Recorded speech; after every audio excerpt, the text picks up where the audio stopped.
tabulated yesterday, and the first item on the agenda is the reminding the most important item, and Don George is here to answer any questions and explain some of the data that's been provided last week. I know he's done this before, and I'm going to turn the floor over to him. Thank you, sir. Yep. You want to stay here, or?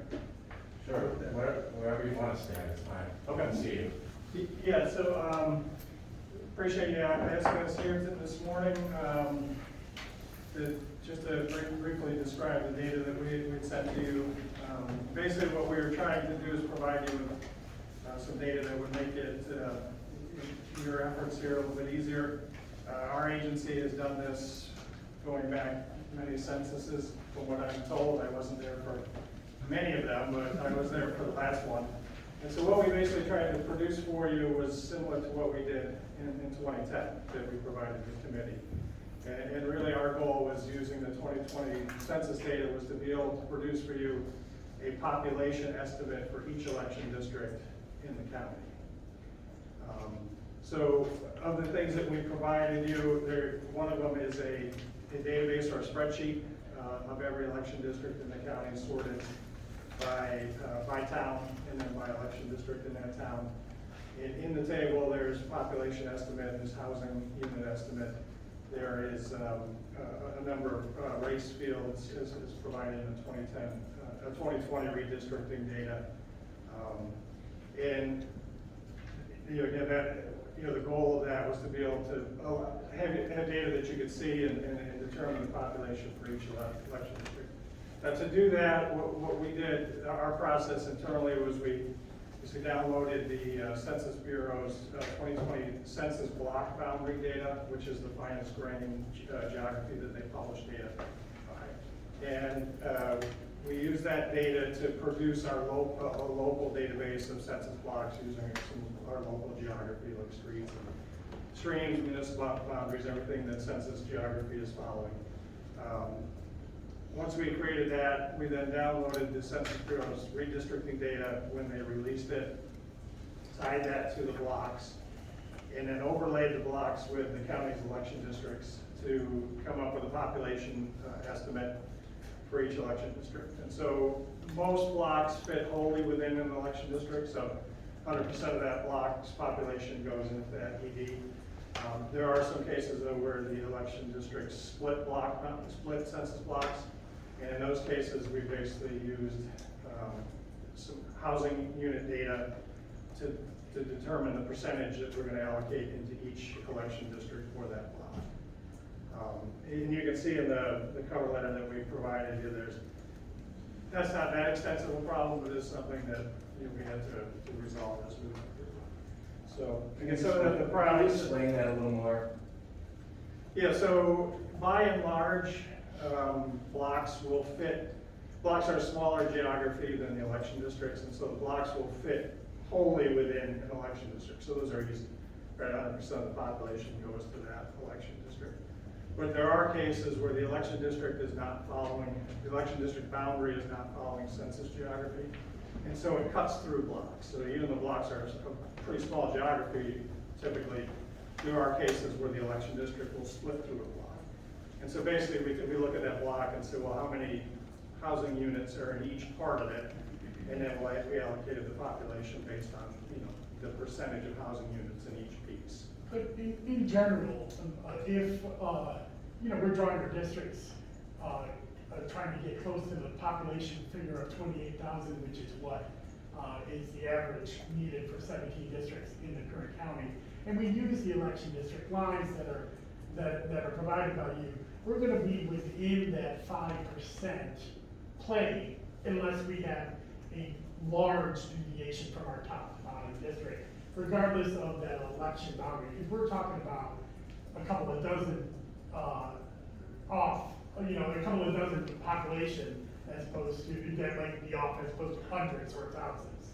Right, and as you can see in there aren't that many instances where this happens. It's a small number of blocks that are split, and it's a fairly small percentage of the overall population that's being affected.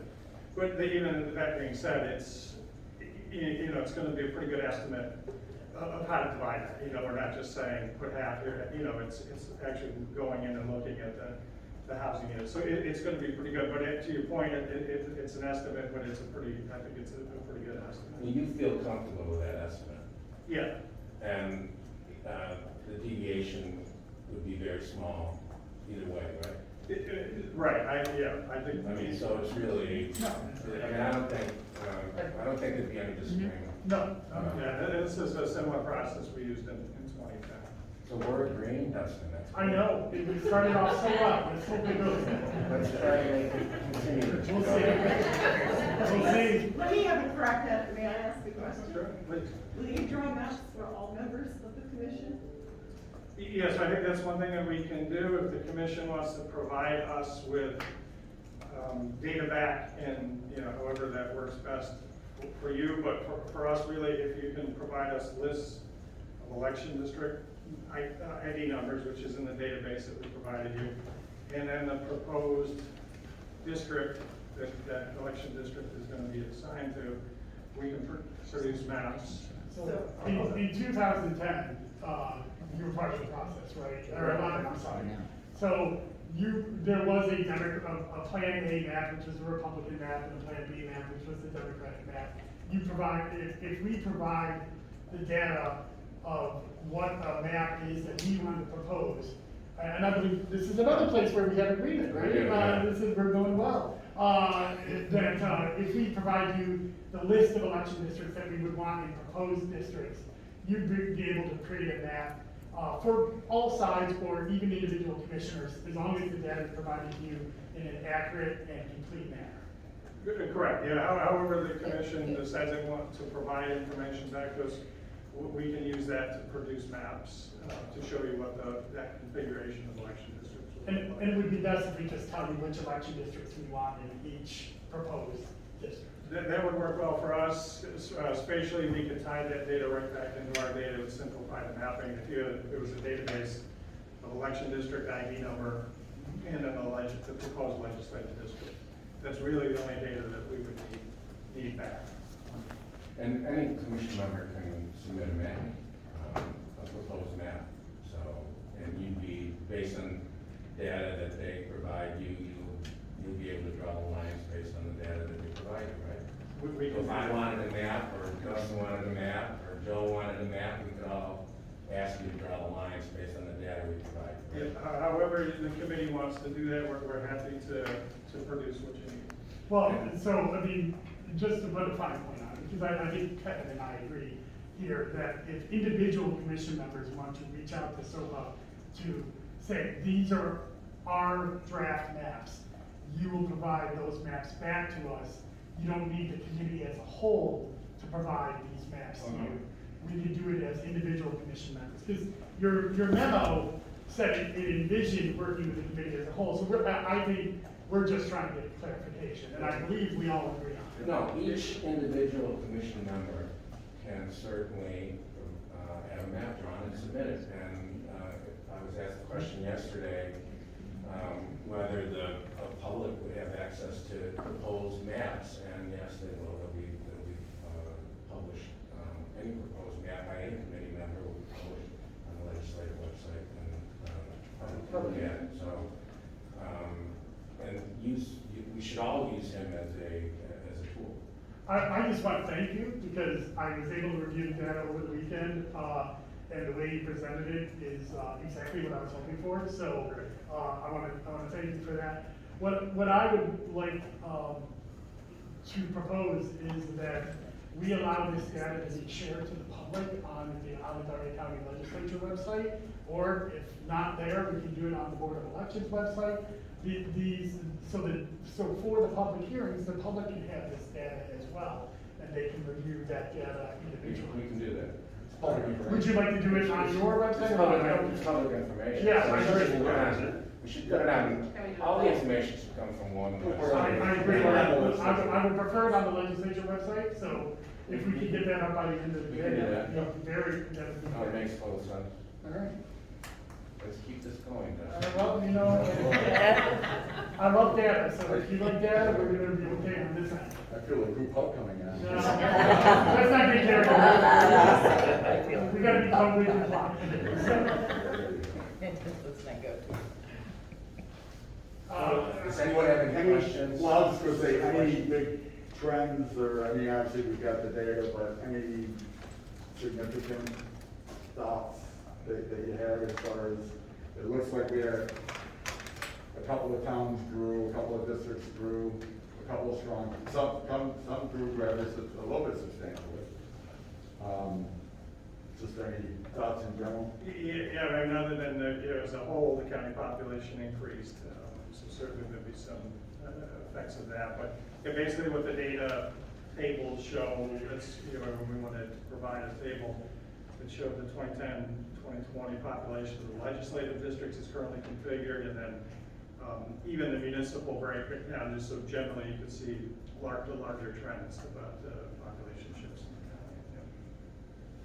And so, one of the other things that you probably saw in the data were some digital maps in PDF format, but this is the printed version of this, and the intent of it was to be as large a scale as we could get in print, and so basically we did it in pieces and stitched it together. So I don't know if this would be helpful to you, but it's at a little bit larger scale with more detail to hopefully facilitate your work. And then the other thing that was in there was spatial data. So it was basically the election district data, the database that you got in GIS format. So it could be used with GIS software that's available to you. But that's how we will take the data back from you, and then have it. So the total population of the county is increased just over 2%. Total population of the city has increased 2.4%. And then you've itemized for each of us the increase or decrease in population of various towns in the county. Some of them have gone up as much as 7 to 10%, others have gone down 7 to 10%. Is that right? Is that generally it? Yeah, I mean, the exact numbers, I'd have to look at the sheet, but yeah, so that was kind of our thinking in terms of producing that and getting it to you, just so generally you could see those larger trends, which the towns are up and down. And your data is based on census. I mean, you have no discretion at this, with respect to this data. Those are numbers, straight up numbers that you got from the census, right? Right, we downloaded the Census Bureau's redistricting data, when it was available, tied that to census block boundaries. And it sounds to me like the only time you really needed to extrapolate was with respect to the housing unit that you mentioned previously. Other than that, you were able to establish almost the exact amount of trends and increases and decreases of the population in each legislative district, correct? That's right. That was our goal, so that at the end, you could see by each election district what the population is, but those election districts, the town of Camilla's election district's total population totals the town population. So there's no discrepancies there. Those election districts as a county total the county's population. So you'll see that as you get into the. So for the most part, you just put data together and reported it. That's all we did. You didn't scratch your opinion, you didn't do anything, you're just running numbers. Right, that's the service that we hope to provide to produce something that's useful to you in your efforts.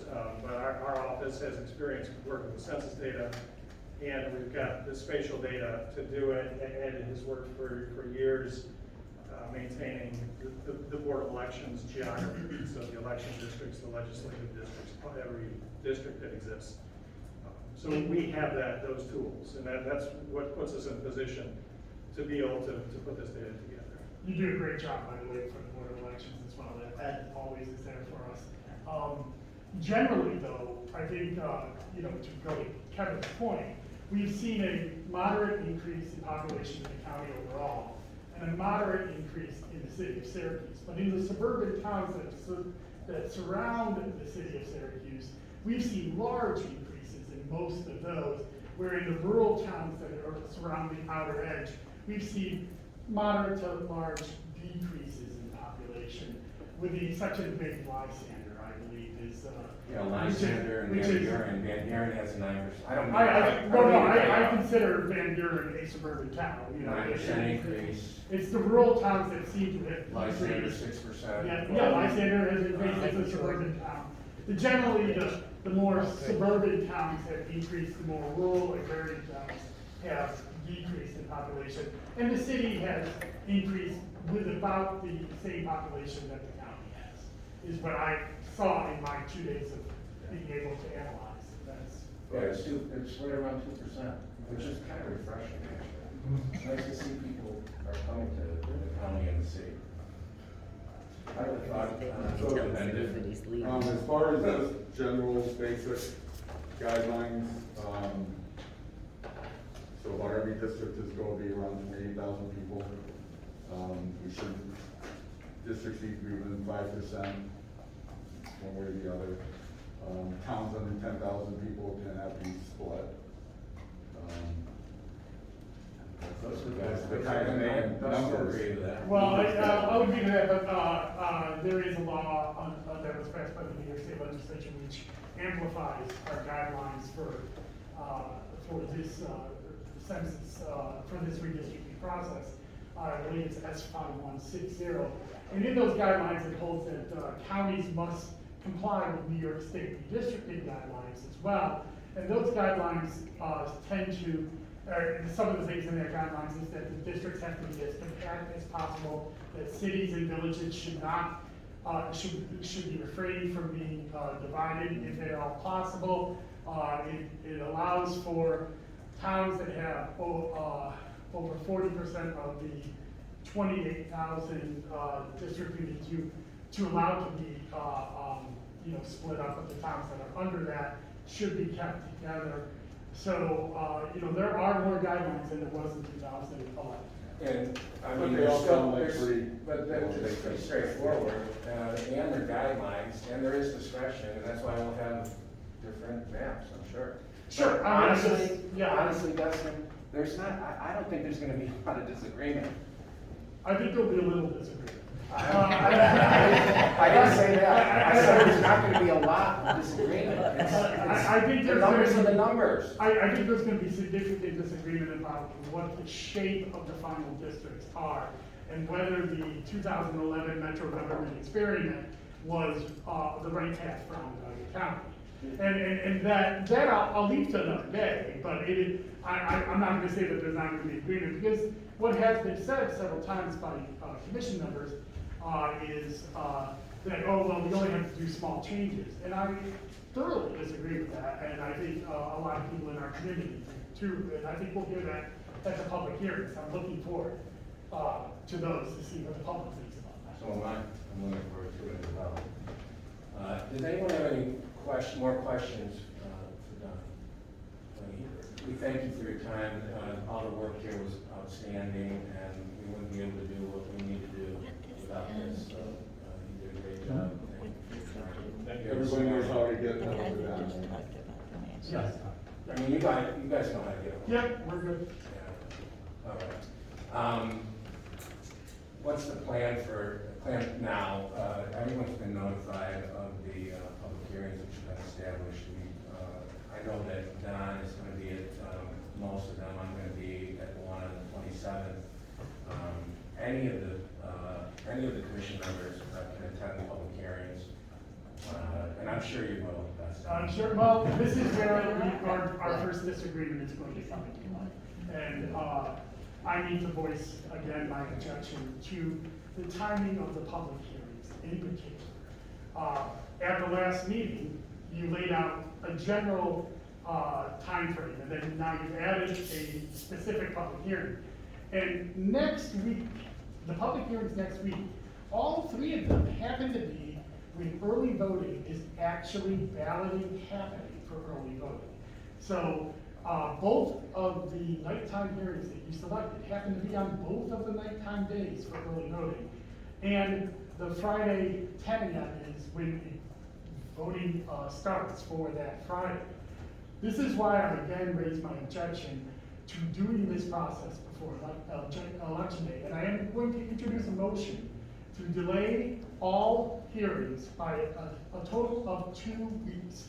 I'm not asking you to delay to the end of the year. I believe this is a reasonable compromise to get beyond the election, allow Michelle and I to do our duties worry-free to get the election done.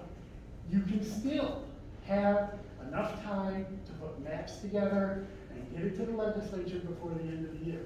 I morally believe that we should be waiting until after the first of the year. But this is an attempt at a compromise here to show the public that we are actually going to try to work together. And so I'm asking, in the form of a motion, to delay all public hearings by a total of 2 weeks and all meetings by a total of 2 weeks. So the next hearings will be after the election day and allow for the Board of Elections to do their work without having to choose between 2 masters. So I move that right now. I second. Just in response to that, these hearings are scheduled, and I believe they should go forward. Hearings are going forward in counties all across the state. There's still hearings going forward next week in other counties, as you and I talked about previously. So there's now plenty of public hearings for the public to attend, and we've got hearings scheduled all over the county, including here in Syracuse. I think the public, and believe me, the public is a very important piece of this. We'll consider what everyone says. There's going to be court reporters, stenographers there taking down everything. We will also be getting, each committee member will be getting everything that's said transcribed. So we'll be able to take that into account before our next meeting. I understand your position, Dustin. I know you've moved. There's a second. Let's have a vote. Can we have a little bit more discussion before the? Oh, sure. But there are No, reapportionment I'm fine commissions with discussion. there are reapportionment commissions like this across the country that go on regularly. None of them take place in a matter of days. They take weeks, they take months, and they have serious technical input, professional support, as well as public participation. And I'm not saying any of that right now, and I'm very frustrated. There hasn't been public participation yet because we haven't had any public hearings, but we've scheduled them. The public's on notice of them. We'll provide the public with data to evaluate. We'll hear from the public in every way. And you're wrong, I mean, with all due respect, you're wrong with respect to what's going on in other counties here. All you have to do is Google what's going on in Erie County, in Niagara County, Monroe County. And basically what's happened is this. There's censuses reported. The following month there are hearings, committees are meet, there are public hearings, and then there's a vote. That's what happens, and traditionally that's what's happened here. We're just doing what has traditionally happened here. So we want to hear from the public, and the public will be armed with this data, and we'll also, as soon as you develop a map, that will go up on the legislative website so the public can see it and ask questions about it and look at it and comment on it. Sir, if I can. Sure. Because you mentioned a couple of things that I think the public needs to know the importance of what they're talking about. In respect to Erie County, they are actually doing all their work before election day. They are getting it done, I believe, this week. So they are proposing maps this week. They are not. And that's what we're going to be doing. Well, no, but they are not holding public hearings during the early voting period. In Erie Yes, I have a public hearing scheduled next week, October 27th. Okay, but also, if you would let me finish. Okay. In Erie, let me finish. So, I know, I'm sorry. Erie, Niagara, and Monroe, none of those commissions, the elections commissioners are charter members of the reapportionment committee. In Niagara, they have bipartisan agreement to go forward. So which we do not have here, because as you know, the vote that happened on October 3rd, there was not bipartisan agreement. And in all of these cases, there is give and take about the scheduling of the hearings, but here, we're just being dictated to without even a vote. And that's why I put a motion in a second, and I'm gonna ask for a vote, and I don't wanna belabor the point.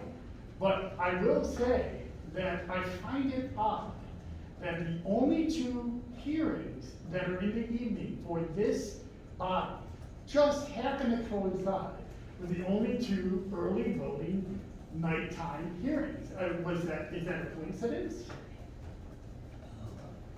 Could we have checked our Well, website? Those dates have been on there since May We can 15th. evaluate that, Dustin, but Well, for right let's now, evaluate let's it have a now. vote. Let's evaluate it now. Yeah, I'm open well, to negotiations. Look, you have a great staff at BOE. This is your third time around with early voting. You all have deputies. We're all very busy people. I think we'll be fine. And if there's an emergency, there's an emergency. But like I said, you guys do a great job. This is your third time around, and I'm sure it's going to go very smoothly. Mr. Knapp, on the None of us vote, are irreplaceable. on the date of the vote, actually, for court orders, we have to actually sign those. But on the date of the vote, you were recorded with, on tape, with WAER saying that you envisioned this process to go well into November, and the majority of the work to happen after election day. Are you seeing that with this proposed set of hearings? I think we have a lot of work to do, and we So, need to no. get to it. So, I mean, some of it's gonna happen now, and I mean. But that's election not day's what you 2 weeks- said. Election day's 2 weeks from today. That's not what you So we're gonna said. have a lot of work. I don't know, you're parsing, maybe you're parsing some words. No, You know, Mr. Willis is. I didn't have the calendar in It's front on- of me. I'm not didn't have- parsing words, I believe I Yeah. quoted it exactly. I didn't have the calendar in front of me at the time, and I'm not the chairman of the commission. So I put out. But you what do have a I- what vote. I envisioned. You could vote with me today to delay this for 2 weeks I and think- fulfill your original Like I promise. said, we're all very busy people. I think we can figure it out. We will get this done. I know Dustin has his opinion, but I believe we will, as commissioners, get our job done. This is what we have to do. We will make sure it's run professionally and adequately, and the elections will run just as smoothly as they always have. We will get the job done. I was never consulted at all about meeting times. It was top down, they were announced, period. No questions asked. There was no collaboration, no input whatsoever. And it doesn't seem like a commission that's moving in a way that's independent and bipartisan.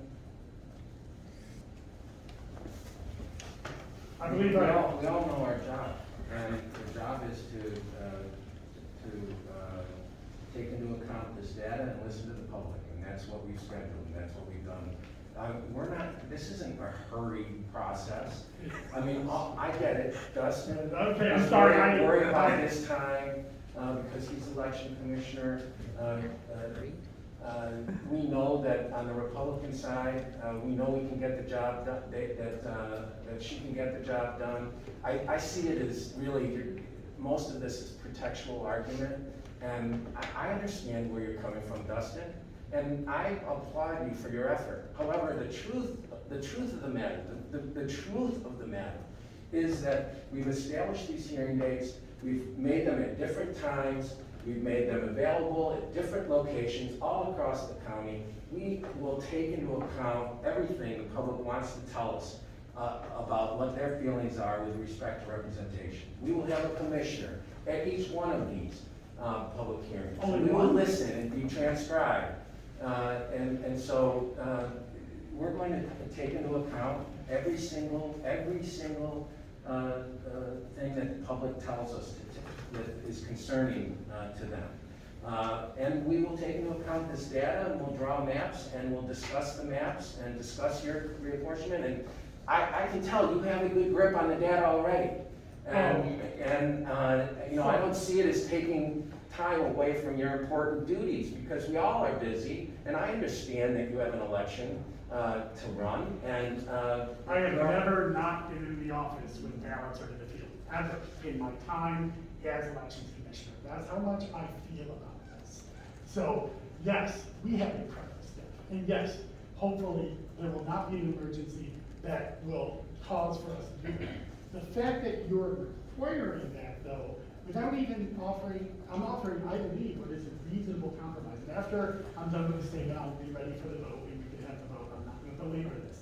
But I believe what I'm offering is a reasonable compromise. I believe the public will see it as a reasonable compromise. And I believe you're not doing it because, and by not doing it, you are not having a collaborative working arrangement here in this redistricting commission. That doesn't need to get its work done until February of 2023. So, I don't know. That's not true. That's It's not 45 true. days, no, It's that is 3 true. months from October 6th. That's what the charter says. That is not what the charter That says. is We don't exactly what, I yes. have a copy of the charter. Let's read it. You didn't I read did it last before. time. I did. Right, and you read the wrong section, Dustin. Oh, what You section read are the you wrong talking about? section, and then What you said it section was are you 6 talking about? months. And it's wrong. It's 6 not months 6 to months. start the. No, it's once section the 278. commission is formed, you have 3 months. That's what the charter says. No, And if once you the read- maps are delivered It's to the that simple. legislature. No, wrong. Want to read it? 3 months later. Let's read it. No, I'll read it. I think we agree to disagree. I mean, Well, because I'm right on it. no, you're not. You read the wrong section last time. Which section? And you went around to the media and. Which and- section and are you argued. talking about? I'm gonna read it right here. I have it. Okay. I have Okay, it. well, someone's looking It's at 3 it, months. just said, no one asked what our It's 3 work months. schedule is, no one asked 3 me months about after my the grant teaching and No, obligations. wrong, Dustin. You held the first meeting during my consult with my surgeon. I don't expect everything to be delayed for me, but I would appreciate it if you at least asked what our It's section schedules are 207. when you plan the meetings. Yeah, okay, I wasn't notified of 3 the months. meeting. I wasn't After chairman the at the time. legislature. 3 months upon appointment. There was a pro temp chairman, I wasn't notified of the date, I had to cancel things to make myself available. So, I mean, it goes both ways here. And at the end of the day, if you read the charter, it says very specifically, 3 months. The commission shall study the population data, and within 3 months after apportionment, make recommendations, if necessary, in the form of a proposed local law as to changes in the boundaries. It's 3 months Could I see from that? October It 6th. is. I just want to see it. It's 3 months from appointment of this commission. It is. Let me see. It's English. I'm happy to, I'm happy to see the point. You quoted 6 months to the paper, you quoted does. 6 months today, you quoted 6 months at the last Could I see meeting. that? Yes, you can see it, it's the All right. charter, all you have to do is We can read use our it. resource. All you have to do is read it. So in the charter, in section 207, it does start with that we have 6 months from the time the census data hits to start this commission. So that. That was already formed. Okay, and then later on, It says 3 months. okay, within 3 months after the submission of the report of the commission, that's what the. No, that's to the County legislature. legislature. Yes. We have 3 months after the commission is formed to Really? submit our I'm sorry. local law, that's what I read it. Well, my 2 week, So October 6th. my 2 week, proposal still falls within All right, 3 well, months, right? I'm Even not, if I'm we not disagree saying, on I never that. said it did. Well, you're saying. We don't disagree with what the charter says, because the charter says what it says, Dustin. You were wrong about it, yes, last time. You were wrong about it when you spoke to the paper. You were wrong about it today. Maybe- Now, please read things before you speak. I'm still trying to find where you're saying that, sir. Well, it's right there. Okay, I can see the 3 months within 3 months of the submission of the report of the commission. No, it's the sentence. Could you point it out to me? Thank you. When it comes to this vote, how difficult is it to get input about people's schedules, okay? We can stretch it out for 2 weeks, we can accommodate people. Okay, so if it does say within 3 months after the appointment, my 2 week proposal falls within that 3 month time. Oh, I'm not saying it doesn't. Okay. I So- agree so- with so- you. so what do we got? You're saying we're until You 23. want to delay this, Which is you not- want to delay this 2 weeks, I don't I want to wanna delay delay it 2 it weeks. past the It's already election. scheduled, we've scheduled it, we've definitely done what we needed to do with respect to scheduling public hearings with advance notice. We're gonna listen to the public, we've had this data now for almost a week. You're gonna get your- We got it on Friday. You're gonna get Today's your- Tuesday. You're certainly gonna get your maps together. You're fully competent to understand the data and ask questions of Mr. Jordan. So let's just proceed with what we need All to right, do. let's have the, I get that you. I'm fine with having the vote. All right, let's vote. Shouldn't the clerk be asking about the vote? Should we? I'm fine with the So chair. chairman can call a Chairman, motion. can call the motion. I'm The fine chairman, with that. all right. everyone in agreement with Dustin's suggestion that the hearings be delayed 2 weeks? Let me hear the ayes. Aye. Aye. Let me hear the nays. All right, that carries. Surprise. So the, So both one thing I do want, one thing I do, Motion passed. the, one thing I do want to do is talk more specifically about what's going to transpire, just so that we're all have the same understanding of what's going to transpire over the next several weeks. But at least with respect to the October 27th meeting, between now and then, I think it's a good idea to get the data, propose maps. If indeed you do propose a map, or another commission member proposes a map, I think it'd be a good idea to get that map circulated before the next meeting. Let's get it. Our October 27th committee meeting, not public hearings. Right, and yes, the public hearings, actually, the public hearings are gonna be run very simply. I do want to talk about that. I want to know, because I'm getting a lot of questions and I don't have any answers for. All right, but the public hearings, as I see them, are going to be, they're all gonna be transcribed. There's gonna be very little, if any, comment from anyone except for people that wish to come forward and talk about representation, talk about redistricting, talk about whatever they want to, frankly. But the public hearings are not for a discussion with respect to the timing of the hearings or the legal procedures, the charter. Those are all for the county attorney to dictate. But at the end of the day, I want to make sure that we have a commission member present at each public hearing. Even though I don't see it necessary for everyone all the commission members to be present for every public hearing, because they are going to be transcribed. But with respect to the public, there'll be a sign-in sheet identified at the hearing. Okay, not ahead of time. Not ahead of time. Okay. At the hearing, there'll be a sign-in sheet with address, identification for each speaker. And then, based on the sign-in sheet, that speaker will have the time he or she wants to comment and address the issues they wish to address. Can I? Anything else? Yeah, just a couple of, I'm fine with all of that. I'm glad that we're gonna have a sign-in sheet at the hearing, that we're not making people sign up in advance, because these are kind of, happening soon, and people are gonna make decisions last minute to go. I'm fine with, not having the commission members speak at the hearing. I believe we should be getting in, the feelings of the public should have.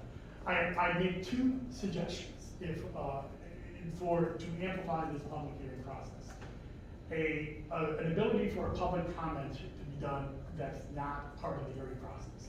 Somebody, like an email situation set up where people can provide written testimony similar to what we have with the IA1 project, that allows people to submit comments to this body that is then given to us. And then I also ask for these public hearings to be live streamed on the county legislature Facebook page, much like our legislative meetings are, to provide the most public live access to this discussion. I mean, because they are going to be transcribed, why do we need a tape? I mean, well, I'm a child of social I mean, they're media, gonna be they're gonna be transcribed. but it is much, transcribed is different than having a live stream that people can watch via social media. This is something that we've done during this pandemic very well, in every way and form.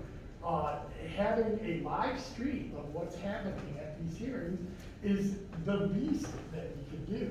We're not talking about an ability for people to comment on the live stream, or, to be part of the public hearing remotely.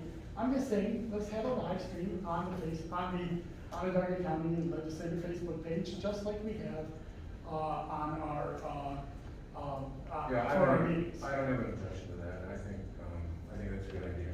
Okay, right, can we set up an email for, public comments and those of the I-81 project? Yeah, I'm not sure about that. What does everyone else think about that?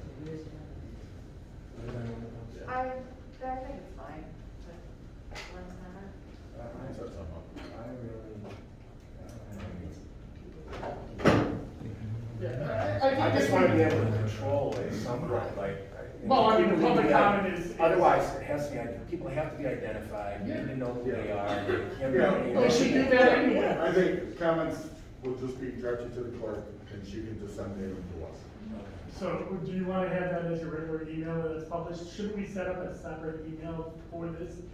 Just to protect your privacy, Jamie. I don't want, I also agree that there could be high passions out there, and I want to protect the people involved. And I'm most concerned about making sure people are identified so that we know who the people are that are commenting. And otherwise, they'll just be crazy emails. Well, but if they're crazy emails, we can disregard them. I mean, we're gonna get paid. That's what I'm saying, but it has to be, they have to be identified, so there should be almost like a format disseminated so that we know who the person is, we know their address, and who they are, and then they can comment. Public comment should come from Onondaga County residents. It shouldn't be coming from outside of Onondaga County. And I have no problem with the only public comments entered into the public record are from people that are, that give the correct information. I'm not sure how we're gonna be able to. Oh, we do it all the time. Oh, no, I'm saying, I'm not sure how we're gonna be able to determine whether it's legitimate or not, and whether it's truly someone from the county or someone not from the county. Well, I have a voter registration of 307,000 people. I think we can figure it Well, out. if we can do that, if we can determine that the person is the actual person, and if you agree that. I'll do it in my off hours personally myself. I'll make sure that we have voter registration record, that is attached to it, so we know that we're getting the correct. Yeah. I'm happy to do that. I mean, every comment makes that time. Well, I'll be doing this Dustin, around you're busy midnight. man. You're taking time away from my wife here, but, you're gonna have to deal with her. I mean, every comment needs to have a name and address, so we can verify it. And, on the Facebook, streaming thing, obviously we'll do it to the best of our ability. If there's local Wi-Fi issues or anything that we don't know about, that could impact it, but. But it can be videotaped and uploaded later too. if we have that We'll issue. figure it We'll out. make every effort to do that. I appreciate that. I think it's, does anyone else, do you have anything else to talk I about? don't, I think, I've addressed my, opinions. So, except for one little blip, we did good today. I'm not the monster, And either am I, as you know. Is everyone ready to adjourn this meeting? Are you ready to adjourn? All right, let's adjourn it, and we'll see you on the 27th. Yeah, right. So, October 27th, you want to. Yeah.